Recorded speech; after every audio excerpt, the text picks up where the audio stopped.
Tudo bem, irmão? Boa noite. O volume tá bom? O volume tá bom, tô escutando. Tá me escutando? Eu não tô te ouvindo bem, não, querido. Não tá me ouvindo? Muito É baixo. que eu tô de fone aqui, calma aí.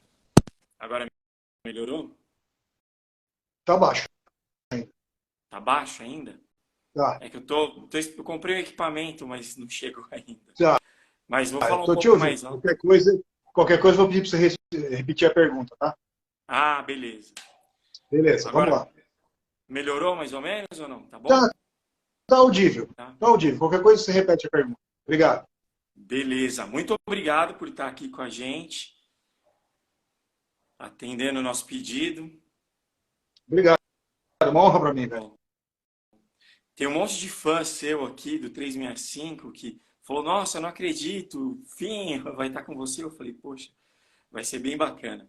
Bom, Mas, é, você é músico, compositor, artista plástico, escritor. O que mais falta você fazer? Desejo que você tem de fazer mais alguma coisa na arte, assim, que não foi concretizado ainda? eu não sei.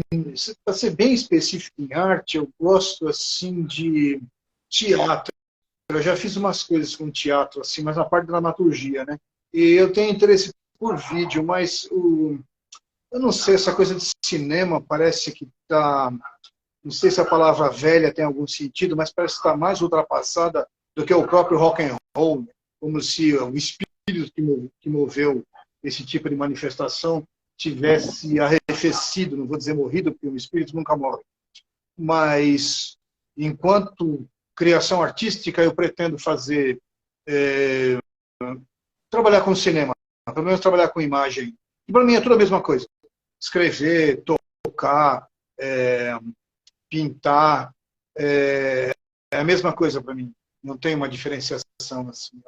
Eu não me expresso mais num tipo de arte que em outro. Eu acho que em literatura me atrai mais, mas não porque seja. Por exemplo, eu tenho muito prazer em estudar idiomas, né? Eu estudo vários idiomas desde criança, sempre tive esse interesse. Eu sou um colecionador de palavras, mas não é uma obsessão pela língua portuguesa, é uma obsessão pela linguística mesmo, pelo falar humano. É isso que me interessa. Então, eu acho que isso engloba de tudo, desde a pintura. O ser humano fala de várias maneiras, né? Desde a pintura, da literatura, do cinema, a própria dança, que para mim é uma coisa distante, né? Eu tenho dificuldade assim com contato físico, nunca foi muito bom assim no contato físico, né? Eu gosto muito da arte do ator, mas eu não tentei até, eu não tenho condição de ser ator, eu não consigo expressar sensações assim, fisicamente, assim, pela minha face, eu não tenho essa facilidade. Mas para mim, tudo é arte. Só o que me faltava era até um neto, mas vou ter o mês que vem, se Deus quiser. Em breve. Bom, eu sou conterrâneo da freguesia do Ó também. Opa! É, você estava no movimento ali do Etal, como que formou ali como você acessou essa galera do movimento punk dos anos 80?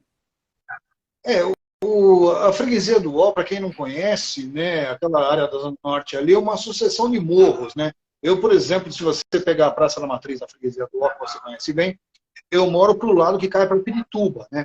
O pessoal que estava no Etal mora no lado que cai para, Carolina vamos dizer, para Casa ali. Verde, para Carolina, né? Então, uma coisa que começa ali foi que foi mais divulgada, mas havia outros nichos de rock and roll no Brasil. É que eles, talvez, eles não gostam muito que fale isso, né? Mas eles eram mais classe média do que o pessoal que estava desse lado aqui, né? Do lado que eu estava ali, o nível econômico era muito mais baixo, né? A gente não tinha condição de ter uma jaqueta, nem se fosse de couro do sofá, né? Eles tinham ali, tinham mais condição de manipular discos, né? Trabalhar em camisetas, ter contato assim com coisas de fora. E ter contato com coisas de fora na época era através de telefone, carta e comprar revistas mesmo. Depois que a revista Pop apareceu, principalmente quando em 78 ela lançou, acho que foi em 78, uma edição chamada Revista Pop, apresenta o punk rock, a gente teve um contato com aquilo assim, mas eu tinha tanto contato com o pessoal do Etal, quanto tinha contato com o pessoal de Pirituba, né? Era praticamente zero. Né? A gente era dividido por morros, né?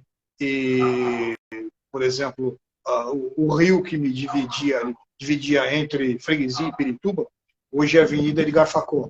O Mingau, por exemplo, morava do outro lado do rio. Né? O rio que dividia a Freguesia, Nossa Senhora do Ó, da Carolina, hoje é a Avenida Najar de Souza, né? Acho que era o Rio Cabo Sul. Então, era uma divisão quase que geográfica mesmo. Havia uma divisão, as pessoas têm menos de 45 anos hoje, têm dificuldade, menos de 50 anos, têm dificuldade de entender como São Paulo era. Né? A gente tinha uma divisão, era Rio mesmo que dividia, era como se, por exemplo, como a divisão entre São Paulo e Mato Grosso, e São Paulo e Minas Gerais, o Rio Paranapanema, o Rio Grande, né? A gente era dividido por rios, havia uma coisa geográfica mesmo. Né? Então, a palavra bairrismo era muito mais forte, muito mais abrangente do que é hoje. Né? Claro que eu sabia mais ou menos o que estava se passando. Tinha festivais escolares que se fazia assim, em escolas públicas. Né? Claro que esses festivais tinham muito mais efeito em escolas de boizinhos, né? Escola de riquinhos. Né? Por exemplo, você ouve falar no colégio Equipe, né? Onde aparecem titãs e aquelas coisas todas, né? Eram colégios de pessoas, eram cooperativas, né? De pessoas com muita grana que tinham os filhos ali. E eles também não queriam que os filhos tivessem contato com um teórico ensino mais careta, aqueles pais modernosos que tentavam dar uma educação diferente para os filhos, fugir mais ou menos do que o governo militar meio que impunha, até para as escolas públicas. Então, é diferente da nossa ligação. No Rio de Janeiro tinha o Colégio Andrews, o próprio Sacré-Cœur de Marie, que, embora fosse um colégio católico, tinha muita manifestação assim, mais libertária, mais de esquerda. Tal. Nós não. Nós ali na freguesia éramos escolas públicas mesmo, né? E o ETAL ainda é uma escola ainda mais aberta, que era uma escola meio semitécnica, tal. Mas onde eu estudava, por exemplo, Matias Aires, que era na beira do rio, o Rio Verde, que hoje é Edgar Facó, ou o próprio Augusto Ribeiro de Carvalho, que também está próximo do Rio, era muito precário. E o que a gente ouvia de rock and roll era, saca, você às vezes encontrava alguém falando de rock numa fila, você até se emocionava, sabe? Você não ouvia falar de rock and roll. Em 73, quando eu tinha 10 anos, começou a ter um burburinho maior por causa de Raul Seixas, porque ele falou de rock and roll de modo muito assim popular. Porque o que se falava de Mutantes e Rita Lee estava muito ainda do outro lado do rio, não tinha, chegava no máximo até a Lapa, sabe? Não atravessava o ponte que queria, a ponte da freguesia, para a gente ouvir. Não é à toa que Mutantes, Rita Lee, obviamente, eram ali do Sumaré, né? A divisa ali de Pinheiros com Lapa, tal. Essa coisa não chegava para nós. Meio de Brasil também é do Sumaré. Essa coisa não chegava para nós. Teve a música do Gilberto Gil também, o punk da freguesia do órgão. Mas foi nessa época. Isso é anos 80. Anos 80? Isso é anos 80, tá? Isso aí foi por causa de uma entrevista, uma coletiva que teve, onde os caras meio que se manifestaram, as pessoas se manifestaram e falaram umas coisas pro Gil, né? Gilberto Gil, esperto pra caramba, ninguém nasce baiano impunemente, né? O cara fez uma música dando uma resposta, né? E claro, né? Para mim, eu achei ofensivo. Eu achei que o que ele quis foi dizer que a gente não percebia a miséria que a gente estava. A gente percebia, assim, sabe? Eu acho que ele foi bobo. Mas foi bacana, porque meio que popularizou. Você sabe que tem uma freguesia do também no Nordeste. Né? Em Salvador também. Freguesia quer dizer bairro, né? Filia ecclesiae, em latim. Né? Era como os bairros eram chamados, né, em Portugal. Então, existem umas freguesias no Rio de Janeiro, em Salvador, as freguesias do Ó mesmo, bairro, né? Eu acho que ele fez uma alusão mais aqui a nossa. Embora em Salvador também tinha uma Nossa Senhora do Ó, uma freguesia do Ó, não sei, que também era um bairro bastante miserável. Mas ele quis fazer uma comparação com o fato da gente, eu acho, né? A leitura que eu fiz da música, eu achei que ele quis fazer uma comparação com o fato da gente tá questionando coisas que a gente não teria capacidade de questionar e que a gente estava mais revoltado do que desperto, né? Se é que eu me faço entender. Eu achei ele meio espertão, como sempre, esses caras. E a história provou que né? Eles não deram abertura para ninguém.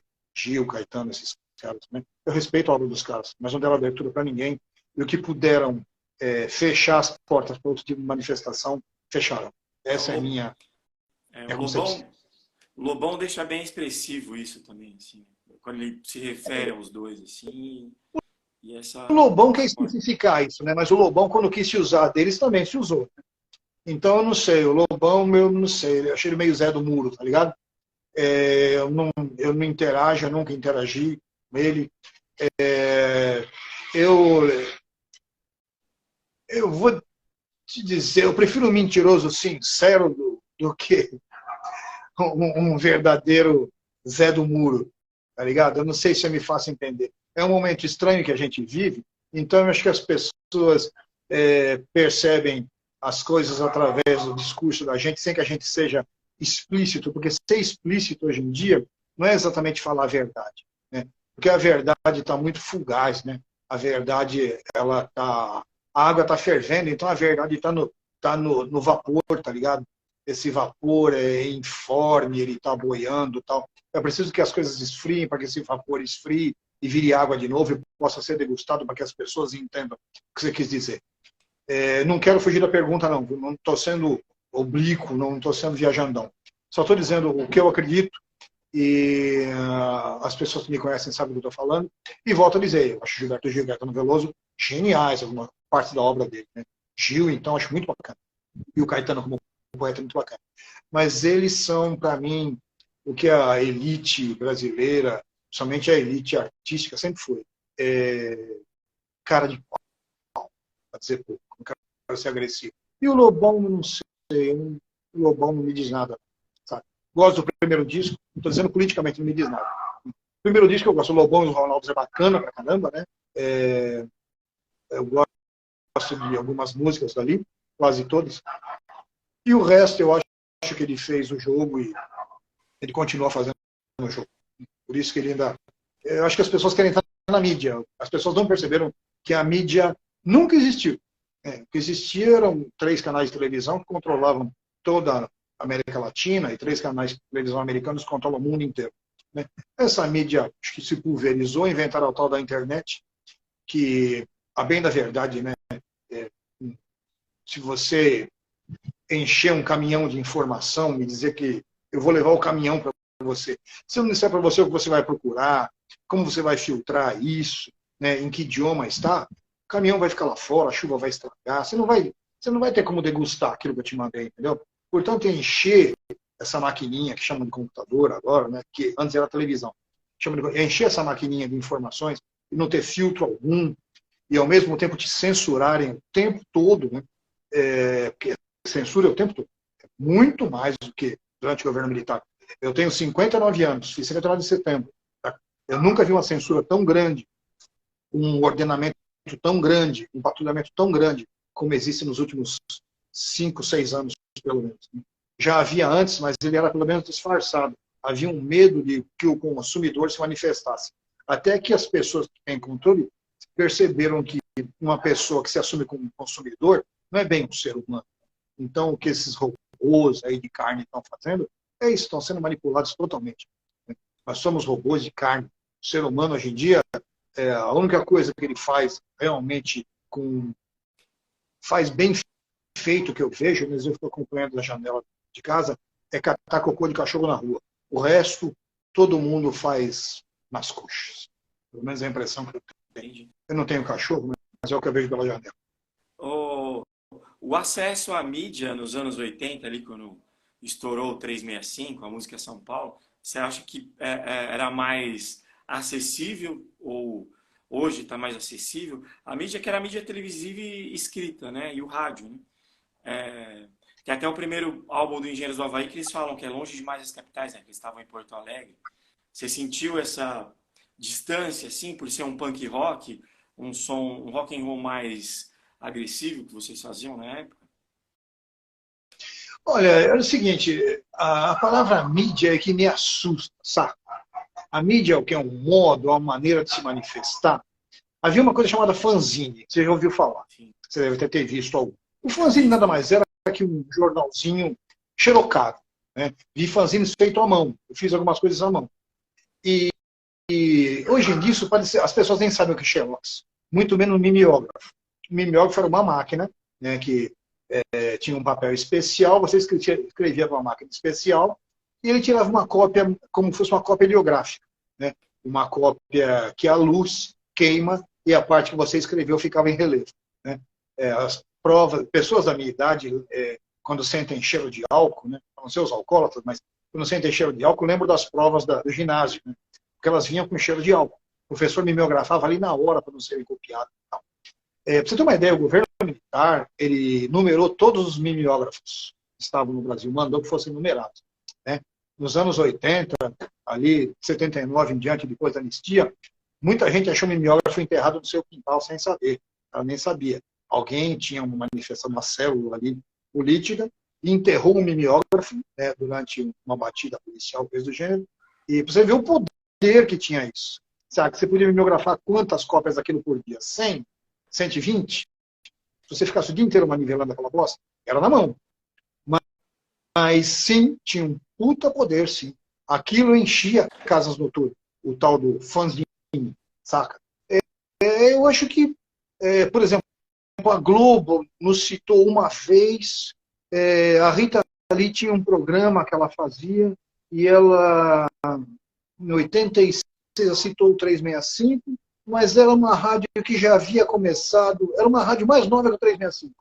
Portanto, eu não sei, havia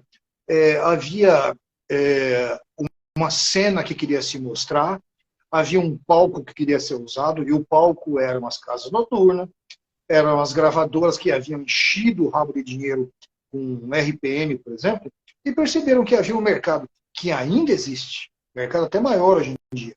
Mas é o que eu volto a dizer, as pessoas que estão produzindo, sejam gravadoras, sejam produtor de salsicha, sejam fábricas de fazer ração para cachorro, eles não estão preocupados com o consumidor. O consumidor não é o cara que eu escolho hoje em dia. Tá? Ele é escolhido. O consumidor ele é direcionado para comprar o que o mercado quer. Por incrível que pareça, você pode perceber. As pessoas não têm mais pesquisa de opinião, por exemplo. Havia muitas, não sei qual é a sua idade, mas deve ter pego algumas até os anos 90. Então, não tem mais pesquisa de opinião. As pessoas são totalmente manipuláveis. E não estou falando que as pessoas da minha idade não são. São, sim. Saca? As pessoas da minha idade, a maioria não percebe que o mundo mudou, e muito. Aquele mundo que existia acabou em 87, saca? Economicamente, tecnologicamente, acabou em 87. Houve um restart, um refresh, uma coisa do gênero, saca? E as pessoas não perceberam isso. Tinha um lado muito bom, mas culturalmente, eu acho que foi uma desgraça, né? Por exemplo, eu volto a dizer, a minha geração foi interessante por uma certa mídia que queria jogar uma pá de cal naquele governo. Né? Não é à toa que em 78 começam os festivais e tal. Eu toquei a primeira vez no Festival de Escola em 78. Não é uma coincidência, em 79 teve anistia. Aí, esse tal de rock and roll, que é uma coisa muito forte, que é abafado pela mídia, sempre foi, né? Ele vem à tona. Né? Em 81, 82 a coisa pega fogo, 82 começo do fim do mundo no Sesc, em 84, se não me engano, é o grande boom, porque o RPM vendeu 1 milhão de discos, vendeu muito mais, mas ninguém fala em 1 milhão. E o dinheiro foi um pouco enviado canalizado para que as bandas fizessem alguma coisa. Né? Eu não ganhei dinheiro algum com isso, né? Fiz em shows, alguma coisa. Eu duvido que os caras da RPM também partilharam desse 1 milhão e pouco de cópias. Não tinha como. As pessoas têm que ter noção, por exemplo, que um CD hoje em dia, R$30, sabe? Você pode comprar CD por 15, por um pouquinho mais. Sabe? Um disco de vinil era muito caro, tá? Você não ia na casa de uma pessoa na periferia, na casa do seu avô, do seu tio, então, e ele tinha um monte de discos. Ele não tinha. Você fala, meu tio tinha vários discos de rock and roll e tal. Se você for lembrar bem, ele devia ter alguns em cima da cama dele ali, se ele tinha um quarto. Mas não é como hoje em dia que você tem um móvel cheio de CDs, saca? É diferente. Né? Era muito caro. Né? Então a indústria fonográfica de vinil rendia muita grana. Né? E um pouquinho disso foi jogado para as bandas de rock, para que as gravadoras se capitalizassem mais ainda. E quando entram os anos 90, né, algumas bandas ainda tateiam, como Raimundos, como Patofu, embora Patofu já viesse de uma situação antiga, o John tinha o Sexo Explícito, né? Com o Rubinho Tron, né? Já era antiguinho. Mas essas bandas, Patofu é muito legal, gosto muito do trabalho dele. E Raimundos é óbvio, né? Muito bacana. Não gostar de Raimundos é absurdo. Você acha que quem fez a abertura para as bandas ali nos anos 80 foi o RPM ou a Blitz no Rio? Que falam muito da Blitz, mas Não. eu vejo A muito mais o Blitz, RPM. não, é que é o seguinte, ó, se você vender um algodão doce, pintar ele de verde, no Pelourinho, aquilo vai ser um must pelo Brasil, vai passar em tudo quanto é lugar. Se você for no Leme, no Arpoador, e sei lá eu, se vestir de urubu, aquilo vai passar em tudo quanto é lugar. Mas esses locais têm uma coisa ali de vender moda para o Brasil e tal, e acaba sendo forçado, saca? As pessoas dizem que aquilo, não sei, as pessoas dizem que eu sou bairrista, mas você vê coisas em São Paulo que sustentam o resto do Brasil e dão suporte ao resto do Brasil e que não são reconhecidas depois. Você vê o rock de Brasília fortíssimo, que é rock de Brasília algum, eram bandas de cariocas, né? O Herbert é sergipano, se não me engano, os outros são cariocas. Eram todos cariocas, tinha, cara, todo mundo é carioca. E tudo bem, Brasília, né, de 61, quem nasceu depois de 61, enfim, mas a coisa em São Paulo é muito mais forte e não era divulgada, saca? A Blitz vendeu, uns discos vendeu, mas era uma banda formada por atores, tinha o apoio da Globo, né? As Drubal trouxe o trombone, tinha a base da Blitz, né? Os caras eram do grupo de teatro, eles faziam apoio. Regina Casé, Eduardo Zeck era do grupo e já fazia sucesso. Então era aquela turma ali da Zona Sul e já vendia pra cacete, sabe? Mas vendia ali para eles e pro resto do Brasil era, né? Eu não sei, a gente era meio bombardeado. Um fenômeno musical, um fenômeno de juventude, um fenômeno de estilo foi a RPM, sem dúvida foi a RPM. Tá? A Blitz pode ter vendido single, talvez, de Você Não Soube Me Amar, saiu em compactozinho. Não pode ser. Mas o disco RPM, o LP RPM, que hoje em dia eu acho difícil comparar, mas seria uns R$60, sabe, um LP, não sei, é difícil comparar. Mas aquilo vendeu 1 milhão assim de saída. E quando falam que vendeu 1 milhão, é porque vendeu no mínimo 1,5 milhão. Isso pode parecer besteira, mas faça as contas. Né? Matéria-prima era feita no Brasil, diz que era impresso no Brasil, mas a economia era dolarizada. Né? Tudo era dolarizado nos anos 80. Você imagina, os caras fizeram a boa. Claro que vendagem também não é tudo. Alípio Martins fazia um som, mas vendia pra cacete no Pará. Esses caras tem gente no Pará que vende 500 mil cópias, saca? Brincando. E você nunca ouviu falar aqui. Alípio Martins era quando eu conheci na Continental, né? Nunca tinha ouvido falar no cara. O cara vendia 500 mil de discos no Pará. Eu nunca tinha ouvido falar, sacou? E outros também, hoje em dia, Chimbinha, como é que chama a banda Chimbinha lá? O Calypso. Calypso. Isso aí já vendia pra cacete no Norte e Nordeste, sabe? E as gravadoras capitalizavam isso. Mas não era a palavra brega, sistema pejorativo. Então esses caras já sustentavam, né? Eu vi o Fagner falando esses dias que o que ele vendeu, só que ele vendeu de trilha de novela e vendeu mesmo. Ele sustentou, ele bancou vários discos do Caetano. É verdade. É verdade. E o Fagner não era um grande vendedor de discos, mas vendeu muito. Né? Então a impressão que dá é que havia uma elite que tinha que ser sustentada. Você vê pessoas que vão, por exemplo, a Elis, é muito legal o trabalho da Elis, né? Então você vê coisas dela que ela fazia aqui, ia mixar em Los Angeles, você imagina o que era na época, né? E você vai ver a vendagem, eles tinha 15 mil cópias. Discos do Tom Jobim, né? O cara vendia 40 mil cópias, 25 mil cópias, vendia às vezes 10 só no Japão, mas no resto do mundo não vendia nada. Era mixado em Los Angeles. Quer dizer, alguém bancava isso. Quem bancava isso eram os bregas, os grandes vendedores, e o rock and roll chegou a bancar alguma coisa disso, sim. Tá? Eu não quero me comparar, é claro. Mas, por exemplo, a gente lançou um Mix. Um Mix era um disco do tamanho de um LP que só tinha 2 músicas. São Paulo e Canção para Baixar. Imagina, puta sacanagem, a gravadora vendeu isso com preço de LP. Diz a lenda, né, que na época mostraram para a gente a verdade, que vendeu 60 mil cópias. Você faça as contas. Sabe? Isso é muito dinheiro. É muito dinheiro. E reverteu Saca? quanto para a banda na época? Ah, não reverte nada, né? Na época, o disco não era numerado, por exemplo, não era ISRC, era GR não sei o quê, a numeração que vinha no disco. Mas era totalmente falha, furada. Se você podia imprimir, sei lá, 100 mil cópias no Uruguai, ali em Passo de los Libres, atravessando a fronteira, voltava para Porto Alegre e jogava no mercado brasileiro, não vendia do mesmo jeito, tá ligado? Era caro? Era caro. E era mais fácil de rastrear? Era mais fácil de rastrear. Mas não era nem a pirataria, não. Não diz que o pirata dava até moral para você. Né? O que ferrava mesmo era a falta de controle. As gravadoras tinham total controle.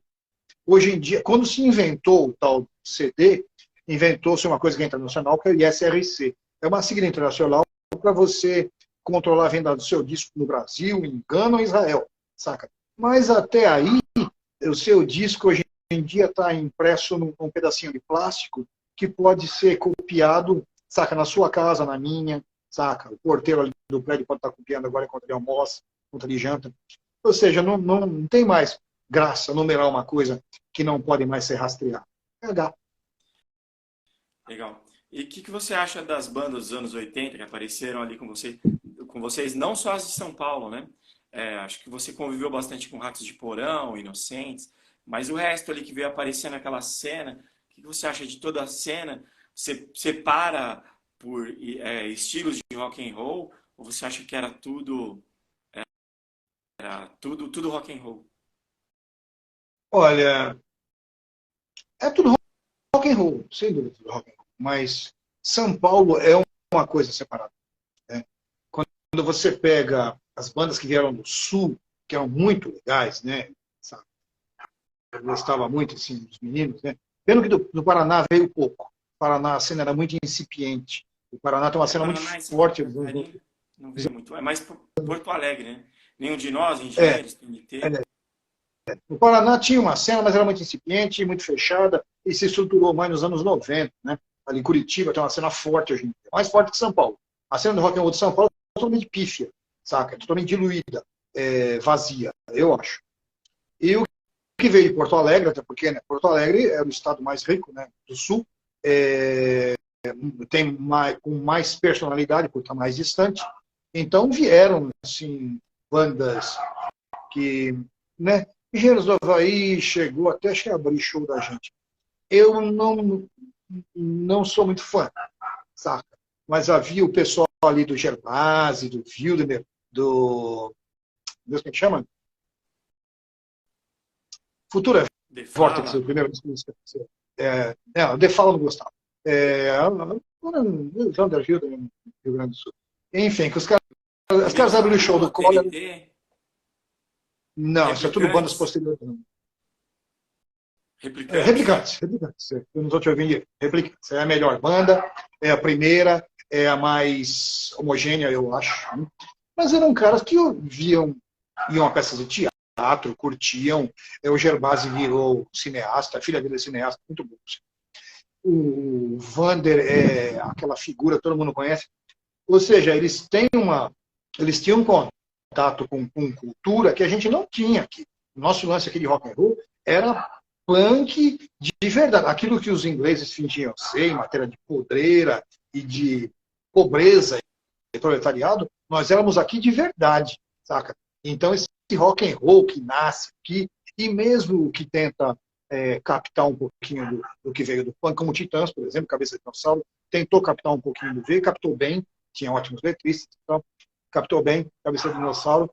Eu acho, por exemplo, no Rio de Janeiro, aquele rock and roll, é como se fosse, né, meio besta falar isso, mas é aquela coisa meio Los Angeles, né? Você pega o rock de São Francisco, é uma coisa mais, né, embora esteja no mesmo estado, mas Los Angeles é aquela coisa festiva, né? Você pega, eu acho, né, Barão Vermelho, somente com o Cazuza, eu não gosto. Sem o Cazuza é bacana, eu gosto. Mas eu não... Barão Vermelho com o Cazuza era muito nhenhenhé, muito, saca, eu não gostava. as bandas paulistas são mais viscerais, eu acho. Né? Nós, talvez, por sermos mais, teoricamente, fechados, né? Quando a gente sobe num palco, eu acho que é mais energético. Eu acho. Agora, para dizer, o Fim é paulista, o Fim é bairrista, as pessoas falam um monte de bosta sobre mim, né? Eu seria radical. Não é que eu sou radical. É que uma banda, quando me diz alguma coisa, me diz, saca? Pode ser ela de onde for. Tem bandas do Rio que são fantásticas. Pode ser, o próprio Barão Vermelho é bacana, se é um caso. Eu não gosto. Mas as bandas paulistas, não obstante a qualidade de letras, de tudo, elas são mais viscerais. Você pega o Cólera, por exemplo, você não vai fazer uma exegese das letras do Cólera. Sacou? Não tem como fazer uma coisa como certas pessoas tentaram fazer. Algumas pessoas fizeram trabalhos universitários sobre letras minhas, então, né?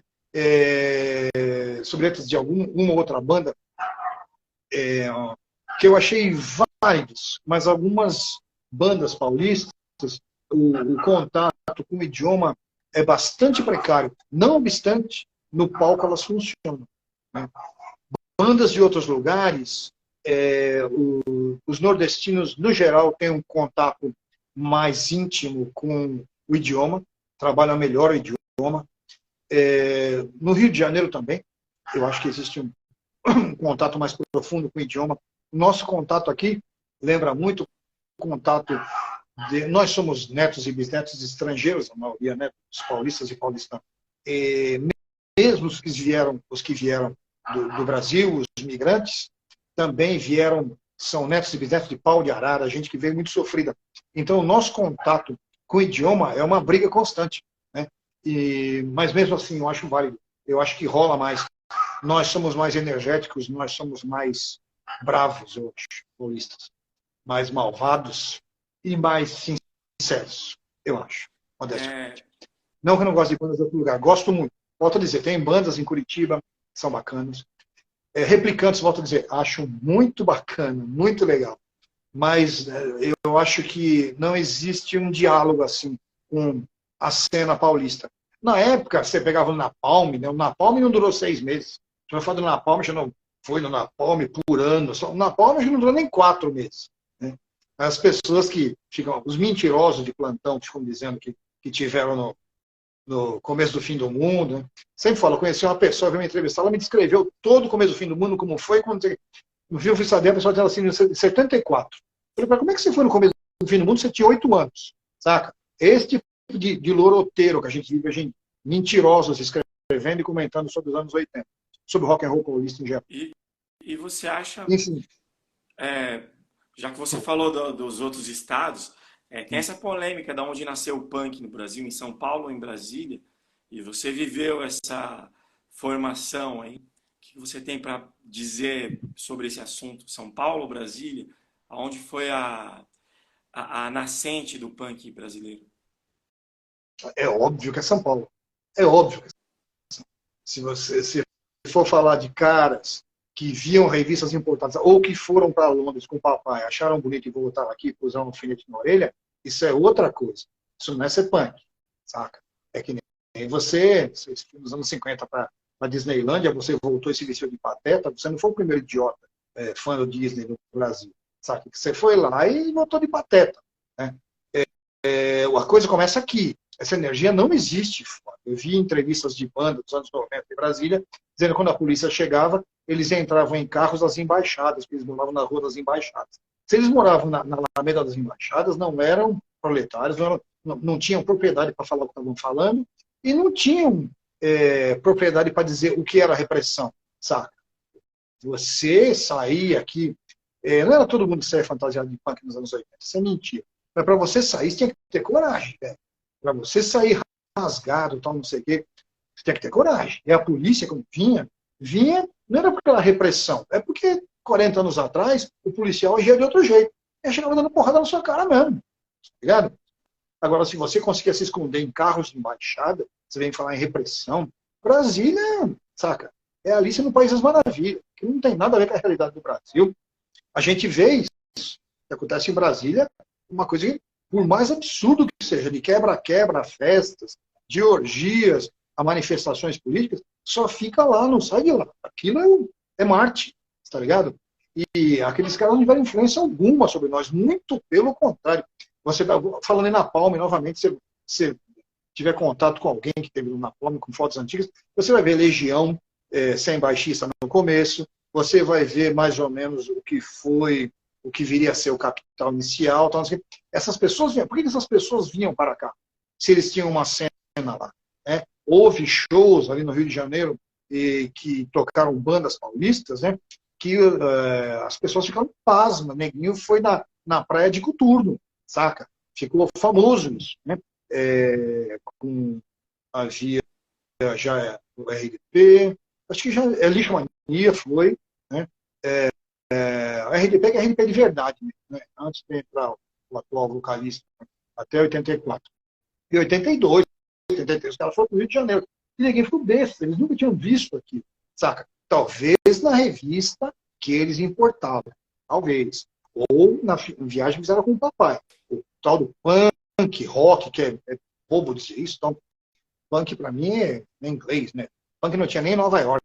Ramones eram punk e não sabiam. Né? Mas, enfim, os ingleses são novidadeiros, né? São bons para o nome. Mas a coisa, se é que tem um berço, é aqui, saca? É que aqui as pessoas costumam chamar, localizar como túmulos, né? O Vinícius de Moraes falou que São Paulo era o túmulo do samba. Essas pessoas só lembram de São Paulo quando elas estão na merda. Né?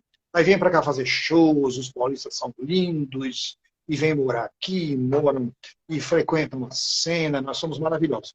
Mas quando estão vivendo aquela ilusão idiota, vivendo uma bolha, moram nesses bairros babacas aí pelo Brasil afora, se achando influenciadores e tal, não sei o quê. Até que cai a ficha e vê que a tal da mídia, seja o que for, os esquece, aí vem para São Paulo para ser reconhecido na rua. Nós temos esse negócio legal do paulista, né, de ser, não é bairrista, eu não gosto muito desse termo, mas a gente tem uma memória, né?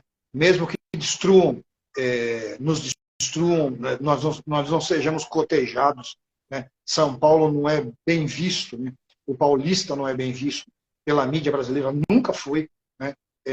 Mesmo durante o Império não era, e na República, então, é muito mal visto. É porque a gente tem algo a dizer.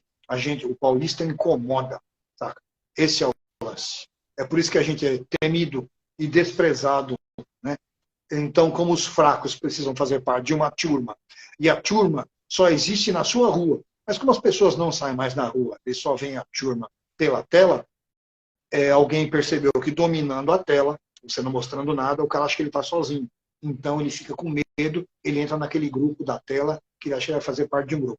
Grupos só existem fisicamente. Né? A gente pode até usar a tela, fazer entrevistas como a gente está fazendo, tal, mas esses elogios, esses xingamentos, esses cancelamentos, essas maldições, essas bênçãos que acontecem virtualmente, o nome já diz, é virtual.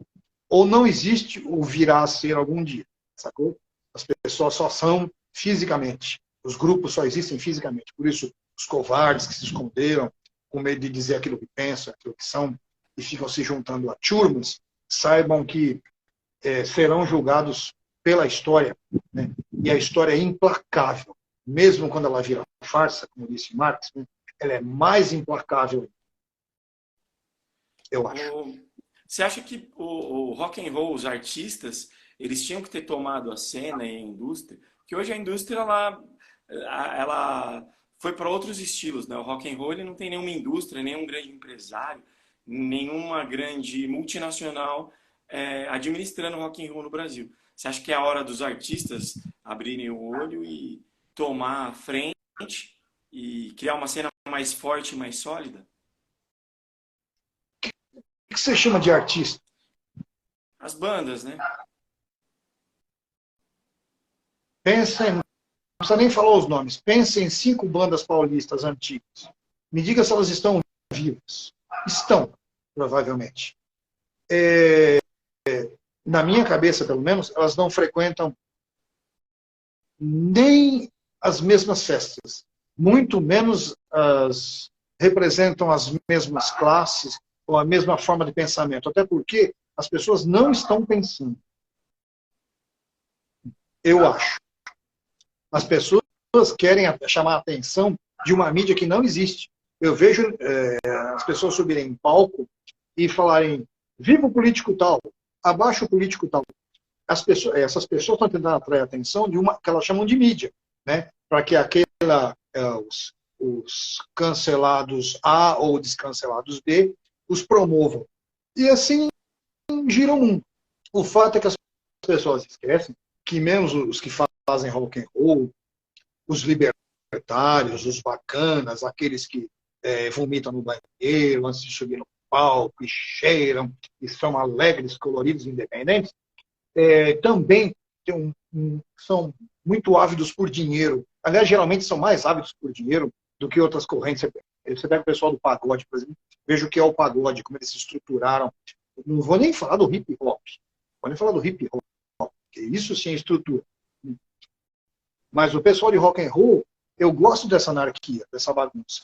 O problema é o seguinte, é que essa bagunça foi estruturada, né? Outro dia eu postei um negócio, né? E eu não sei o que o cara pôs de anarquia, mas ele pôs uma besteira tão grande, eu não entendi. Daí eu falei sobre discos, né? Eu pus uma foto dos meus discos que estavam estruturados assim, estavam por ordem. Eu faço por ordem. Eu faço coleção de tudo e faço tudo por ordem. É da minha personalidade isso. O cara viu uma foto, ele falou que ele gosta da anarquia, ele não gosta como os burgueses juntam as coisas. Primeiro, a anarquia não tem. Ele falou que ele prefere a bagunça dele, né? Foi vendido no século XX, principalmente nos anos 80, que a anarquia era bagunça, né? O cara, a ideia que ele tem de anarquia é a mãe dele entrar no quarto dele e falar assim: que anarquia que é essa? Ou seja, esse imbecil nunca foi ler nada exatamente sobre a anarquia. A anarquia é ordem sem que haja hierarquia, né? E isso que as pessoas não perceberam, né? Então, os otários compraram essa coisa, né, de anarquia como sendo caos, e é totalmente o contrário. O que a gente vive é o caos, né? A gente vive o caos total. Você pode ir à rua, você vê, está tudo normal. Daí a pouco, o semáforo fecha, o cara do carro de trás começa a te xingar, ele sai, saca um revólver, mata a sua sogra do seu lado. Isso é anarquia. Por causa de uma briga de trânsito. Você, trabalhador, o cara trabalhador no carro de trás. Nós vivemos uma anarquia. Nossa mente, nós vivemos o caos. Nossa mente está no caos, né? Não obstante, eu não sou anarquista politicamente, mas as pessoas não sabem nem o que estão falando, né? Estão chamando, não sabem o que é trotskismo, não sabem o que é anarquia, não sabem o que é fascismo. Eu falo, qualquer besteira que vem à mente, estão sendo totalmente manipuladas. Esse é o problema, né? Como é que você vai estruturar um estilo musical que basicamente é anárquico, vamos dizer, no bom sentido? Eu acho que o rock and roll é bacana por causa disso, né? Só que tem gente que acha que você pode fazer um show, por exemplo, sem ter cena. Não é uma cena. Se você pegasse, sempre dizer, se você pegasse, fizesse um raio ali da Avenida São João, um raio de 15 quilômetros, né, com a São João no centro, você teria pelo menos 20 casas que hoje em dia são históricas. Madame Satã, a Anne 44. De Via Berlim, a Projeto SP. Saca? Hoje em dia não tem mais nada, não tem mais cena. Se você não, porque o Baixo Augusta, cena alguma. Saca? Não é cena alguma. As pessoas vão lá. Depois que fechou o inferno, acho que acabou, né? O Baixo Augusta. Que já era um resquício. O inferno já era um resquício, né? Porque não é uma casa que faz. As pessoas acham que uma casa que faz uma cena. Quem faz a cena é o dono da casa. Quem faz a cena são os donos da casa. Quem faz a cena são os frequentadores da casa. Mas as pessoas esperam que você monte uma casa e diga, se você entrar aqui, você se tornará uma pessoa bacana, uma pessoa punk, uma pessoa rock and roll. Por isso, hoje em dia, o Madame Satã virou mais ou menos um tipo de museu, e os babacas vão lá para se sentir nos anos 80, saca? E não é para ouvir uma música, não é pra... Eu não vejo bandas indo lá, vejo bandas antigas, né? Convidaram, vi o Fábio outro dia, o Violeta, eu toquei lá, fazendo uns anos atrás. Quer dizer, não adianta ficar trazendo o passado, não é uma coisa que pode ser trazida, né? Madame Satã virou um museu, saca? Então, não adianta. Tá? Você achar que vai refazer o impressionismo francês só porque você visitou o Louvre, saca? Visitando o museu. O museu é para outra coisa. Né? Então, esse é o assim, tem que haver uma cena e essa cena se manifesta tudo ao mesmo tempo. Não é uma coisa controlável, saca? Existem pessoas querendo um palco, existem palcos. O Lira paulistano é o padrão disso. O Lira acontece no fim dos anos 70, começo dos anos 80. E os caras, o Chico Pardal e o Wilson Gordo, queriam fazer uma coisa para dar local para os grupos de teatro da Vila Madalena, que basicamente eram alunos da ECA, na USP, para eles ensaiarem. As pessoas não tiveram o mínimo interesse por aquilo. Como havia, alguns foram ensaiar, mas foda-se. Como havia pessoas querendo se mostrar, e quase não havia palcos, eles abriram palcos para desconhecidos como Almir Sater, TT Espíndola, saca? Paçoca, né? Manda Metalurgia, esses caras que não tinham onde aparecer. Como começou aí bastante gente no Lira paulistana, eles abriram espaço para os fãs que enchendo o saco na porta, saca? Ou seja, a fome com a vontade de comer. Né? A cena não acontece assim, tipo, abrir uma casa e vai começar a pipocar banda. Ou pipocaram várias bandas, aí eu abro uma casa aglutiná-las. A coisa é mais ou menos ao mesmo tempo. Por isso que a Led Slay é anterior, Led Slay, Fofinho, são anteriores às bandas, as casas que ficaram famosinhas nos anos 80, né? E depois que essas casas somem, essas casas antigas continuam, saca? Foi ali que se formou a semente que viria a montar as bandas para fazer nas casas chiques. Por isso essas casas continuam vivas, ou pelo menos voltam de vez em quando. Quer dizer, essa é a minha visão. Se você for ver sociologicamente, antropologicamente, é isso. Não tem como você criar uma cena. Você pode formar público, pode sim, mostrar nas escolas como é que é feito, como é que foi feito. Você já viu alguma escola paulista falar de rock and roll? De rock paulista? Não. Saca? Você acha que meus filhos andaram vendo na escola pública sobre o Olodum? É bacana? É bacana. Saca? Mas você acha que uma criança em Salvador vai estudar sobre o 365, sobre as minhas letras? Olodum, quando apareceu o Olodum, já era música há mais de 20 anos.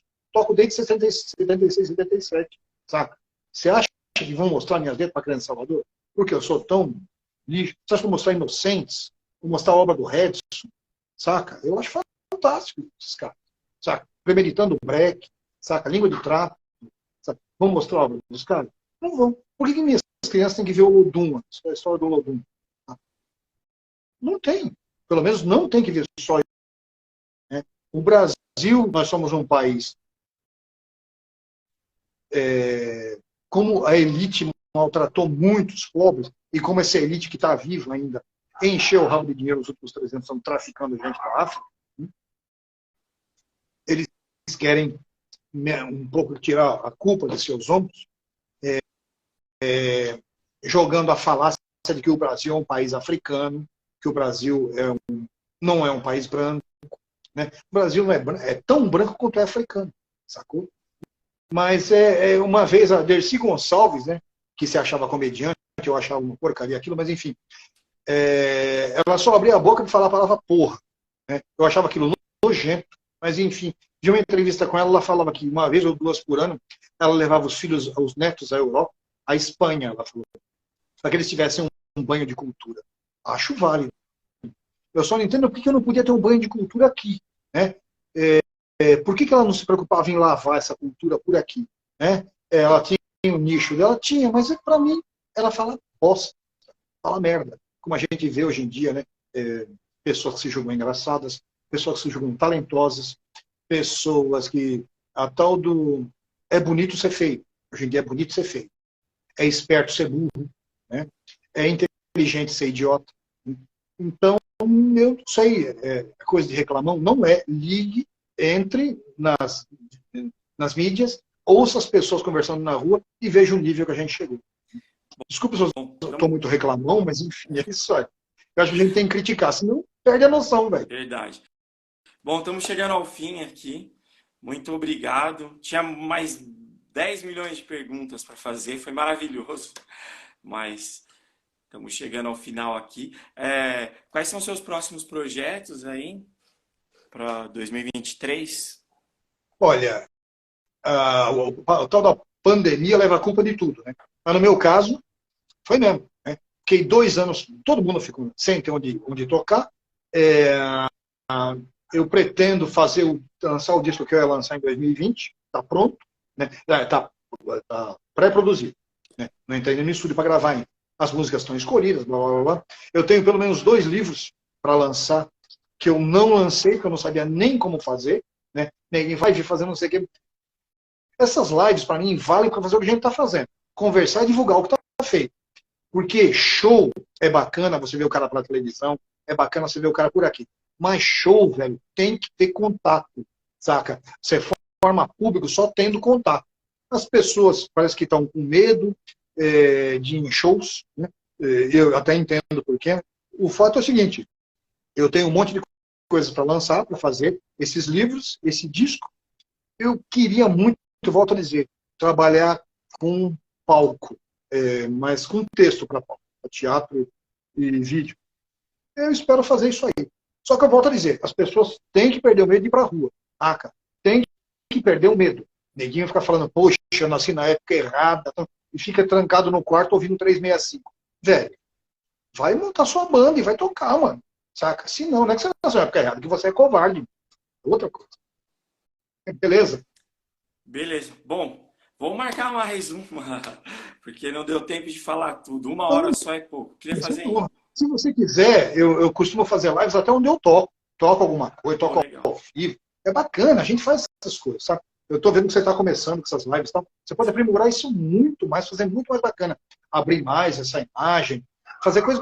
Eu estou à disposição. Eu vejo que tem gente dando a cara, que está dando a cara a quebrar. Isso é o que vale comigo. Porque o resto ou fica acompanhando verborragia dos outros, ou faz esses podcasts, a gente vai ficar rico. Sabe, as pessoas não sei que nem aguenta na cabeça. Né? Eu acho que a gente tem que mostrar a cara no vídeo, mas ver o vídeo como uma janela. O que vale mesmo é sair, é a porta, saca? Você tem que sair pela porta. Aí você volta e até diz o que você viu lá fora. Agora a gente ficar preso aqui nessa janela, você da sua janela, eu da minha, aí é muita covardia. E é o que as pessoas estão fazendo. Nem na janela estão indo, ficam vendo a janela dos outros. Mas eu te dou os parabéns pela sua coragem. Se precisar de mim, estamos aí. Beleza, muito obrigado. E vamos marcar uma próxima. Vamos se falando e a gente marca mais uma. Vamos sim. Vida longa, rock and roll. Deus te abençoe. Abração. Eternamente. Amém. Obrigado. Tchau.